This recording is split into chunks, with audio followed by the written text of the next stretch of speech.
Hi friends, welcome back to Princy talks. మేమైతే mandi taste చేస్తున్నాము ఫ్రెండ్స్. చాలా డేస్ అయిపోయింది యాక్చువల్లీ మండి టేస్ట్ చేయక.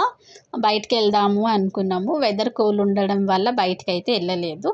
మా హస్బెండ్ అయితే ఇంటికే తెచ్చారు. ఇప్పుడైతే టేస్ట్ అయితే చేస్తున్నాము. పిల్లలు అయితే ఫస్ట్ అయితే తినేసారు. ఇప్పుడైతే నేను తిని టేస్ట్ ఎలా ఉందో చెప్తాను. టేస్ట్ అయితే చాలా బాగుంది ఫ్రెండ్స్. ఇంకా మన లాంగ్ వీడియోస్ కూడా చూడట్లేదు, కొంచెం వెళ్ళి చూడండి. ఇంకా లైక్ చేయండి, షేర్ చేయండి, కామెంట్ చేయండి. వీడియో నచ్చినట్టయితే సబ్స్క్రైబ్ చేసుకోండి. Bye bye.